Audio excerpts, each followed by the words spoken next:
Magandang buhay. Shout out sa aking mga subscriber, napakababait, at saka aking mga viewers. Ngayon ay mag-upload tayo.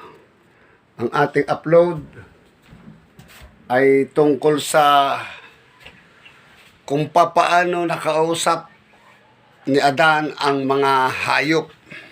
Binigyan siya ng kapangyarihan na makausap niya ang ating mga hayop, basta lahat, ibon, lahat ng gumagapang, lumilipad, nang binigyan ng kapangyarihan sa Adan ng ating Amang Diyos.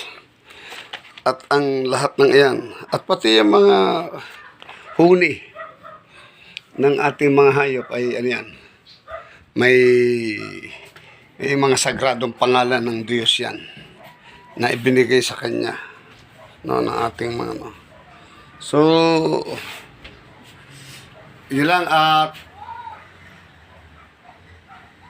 papaspasan na natin to ang ating pag-upload. Ngayon sunod-sunod at wala na akong lakad.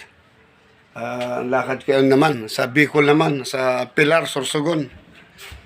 Pero salamat naman at medyo tawag dyan, February 13 ako ay nasa Pilar, Sorsogon. Sa linggo, malamang malapit lang, nasa Calabarzon lang ako, maaaring Quezon, yan, malapit lang. Cavite, Batangas, ganyan. So, ito na yung yung karugtong na ating in-upload, no? So, siya nga pala, ngayon, ang pag-upload ko, baka bukas o sa makalawa, mag-upload ulit ako ng shoutout. Puro shoutout naman, pero lalagyan ko pa rin ng orasyon. Ngayon, ito, yung aking mga ina-upload na napakaraming orasyon, ako lang meron nun eh. Ngayon, may mga sa YouTube, mga nag-upload na kukunin nila yung isang orasyon ko, i-edit nila, kaganda. Pero yung original sa akin yun, dahil alam ko lang, ako lang ang meron nun. Dahil nasa libro natin yan eh. No. Tigit sa lahat, inuulit ko, yung gustong sumali sa ating Haring Bato at Bakal bilang blessor, bilang manggagamot, ako po ay nagtuturo ng panggagamot. Ako ay nagbabasbas bilang espiritual. Pero hindi po ako naniningil ng bayad. Inuulit ko, bagamat ako ay nanggagamot, hindi ako nagpapakilalang manggagamot. At higit sa lahat, ayaw ko nang may bayad, ayaw ko nang may regalo, ayaw ko nang may donasyon. Ang pinakabayad ninyo sa akin, oras na pumunta kayo dito at tumuntong kayo, merong kayong 7 piraso ng buto ng baghari, ng bato ng baghari, at saka may bato mo kayo, meron pa kayong baon ng nyog na isang bibig, isang mata. Yun ang ibibigay ko sa inyo. Ako pa ang magbabayad sa inyo. Hindi nyo ako kailangan bayaran.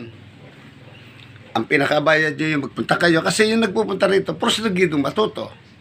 Kaya, bibigyan ko. Ako ang nagbibigay, hindi ako ang binibigyan. Mas gusto kong ako ang tumanggap, ang magbigay kaysa sa tumanggap. Sana maunawaan nyo yung aking adhikain. Kasi ang gusto ko talaga ay matuto ang tao. At kung bakit wala akong Facebook, eto po.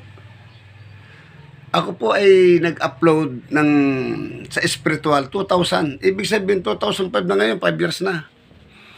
Pero hindi ko minsan sumagi sa isipan ko na maglagay ako, na mag-upload ako sa Facebook. Bakit? Eto. Kung sa Facebook, ibig sabihin yan, interest mo ng kumita.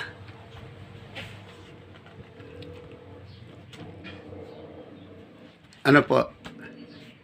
Kaya ako hanggang messenger lang. Kasi bakit ako maglalagay sa Facebook? Ano ba purpose ko? Pinaliwanag ko na sa inyo. Ayaw ko ng Facebook. Sapagkat sa Facebook, 2 klase. Naandyan yung mga magugulong tao. Pangalawa, ang habol kaya nilalagay sa Facebook para dumami ang follower, tumaas ang subscriber, lalaki ang income nyo sa YouTube. Ako naman po ay hanggang Messenger lang. Hindi ko kailangan ng Facebook. Kung ang subscriber ko ay 6,500 lang sa loob ng 5 years, okay lang sa akin yun. Hindi ko kailangan mag-upload ako sa Facebook para ako magkaroon ng mga 10,000, 20,000, 30,000, 40,000, 50,000 na subscriber. Hindi ko kailangan yun. Ang kailangan ko lang, focus ako sa pagtuturo. Pagtuturo ng walang pagdududa, pagtuturo na walang alinlangan, pagtuturo ng walang hinihintay na kapalit. Ito po ang aking hadikain. Yung matuto lang ako, may maiwan akong legacy sa inyo. Iyon ang gusto kong iregalo sa inyo. So, shout out po sa inyo lahat. Salamat. Kung may naunawaan nyo, salamat. Kung hindi nyo ako naunawaan, salamat din.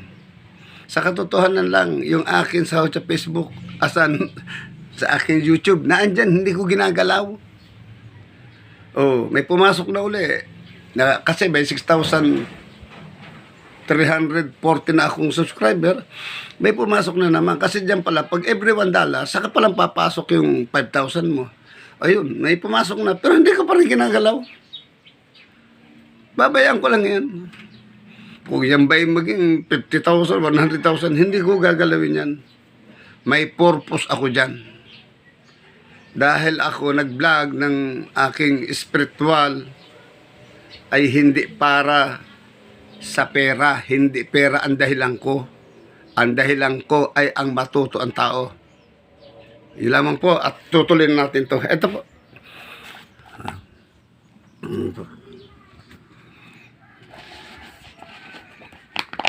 Ayan po. Ang pangalan, Adonai. Naman ng ginawa ang tubig. Ayan. O, tatandaan nyo ha. Yung ginawa ang tubig, ayan ang pangalan niya, Adonai. Ito ay ilan lamang sa kanyang makapangyarihan at nakatagong pangalan. Kasi ang ating Amang Diyos ay napakaraming pangalan na magpapatunay sa bawat ginawa ng Panginoon at iba-iba ang kanyang pangalan. Sa lahat ng dako na sangkatauhan, at kahit sa Pilipinas man, ang bawat hugis ng hayop ay iisa ang kanilang salita. Sa tilaok ng manok ay maririnig natin ang kokokokok. Sa taho ng aso ay kaw. Sa ibon ay uwak.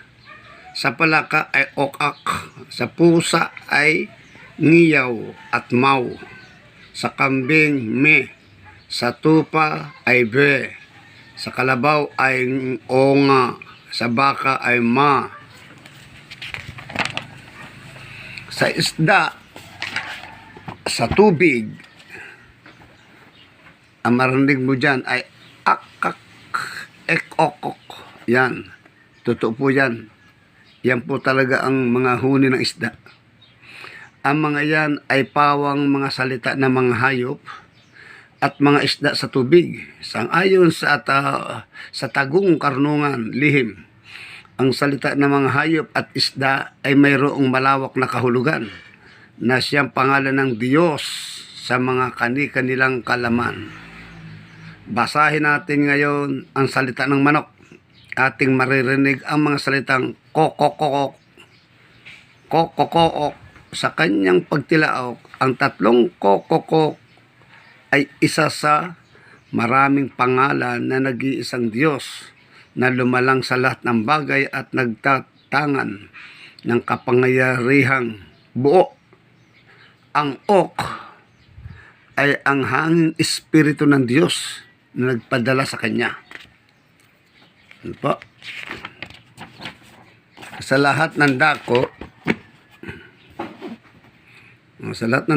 ang titik na O ay ortak at ang C ay kristak. Ortak, ama, kristak, anak. Ayan. Tunghayan naman natin ang salita ng aso. Sa taho ng aso, ang ating maririnig ay salitang kaw.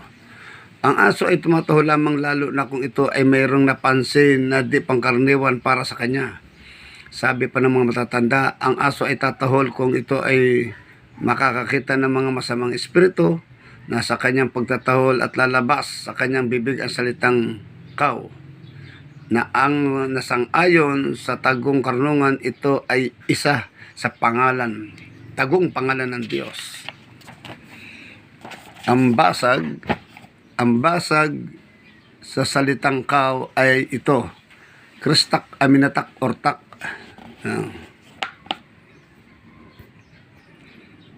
Kristak, Anak, Aminatak, Espiritu Santo, Ortak, Ama. Ganon din ang huning uwak ng ibong uwak ay katulad din sa tahulang aso ang kahulugan. Sabi pa ng Aklat ng Kalikasan, ang salita ng uwak ay pangalang na ihayag ng lubusan. Sang-ayon pa ito ay isang pangalan ng arkanghel. Sa lumalabas ang pangalan sa mata ng Diyos. Ang palaka ay ganito ang kanyang salita. Nayok, at mayroon din naming ak. Ang ok ay gaya ng naipaliwanag sa tilaok ng manok. Ang ak naman ay pangalan ng Diyos noong nag-iisa pa lamang siya. Ayan. Ibig sabihin, nung wala pa ang mundo at iba pang planeta na nasa kalawakan, ang dalawang titik na ak ay ito, Aminatak, Kristak. Ang pangalang ito ay nagmumula sa isang malawak at matayog na kahulugan dahil sang-ayon sa ating Diyos ay isang espiritu, matayog na karunungan. Kahulugan. Isang espiritu na walang simula at walang katapusan, na sa ibang paliwanag ay solong kaluluwa o espiritu. Ngayon ay tuntunin natin ang dalawang salita ng pusa. Kapag nagalit ang pusa, ilalabas sa kanyang bibig ang salitang mau. Sabi ng kasaysayan, ito daw ay pangalan ng isang matapang na espiritu buhat sa Diyos, at ito ay basag ng mau ay Meyoruam, Aminatak, Ortak. Ang iyaw naman ay isang salita na lagi nasa bukang bibig ng mga pusa. Ito ay isang kabanil-banalang pangalan ng kataas-taasang Diyos. Ang dalawang titik ay nigaon, o nabjim, at tao. Naman ay pangalan ng Diyos na nagbibigay kay Moises nung ito ay nabubuhay pa sa lupa. Ang tao ay Istiros at Thanatos o Theos, na isa sa nakatagong pangalan ng tatlong persona. Ang salitang me ng kambing ay isang pangalan din ng Diyos. Ang kahulugan ay maigsak, igmak. Ang manaman ay salitang laging bumubag ng baka. Basag nito ay makmamitam, amikami amitam. Ang sabi lagi ng tupa ay ve. Ibig sabihin ay bolhum, egulhum, na isa sa pinakatagong pangalan din ng Diyos. Ang kahoy na sinag-araw. Ayan po. Hindi po muna natin ito itatalakay dahil po medyo mahaba-haba na po ang ating susunod ko na po yung sa ito.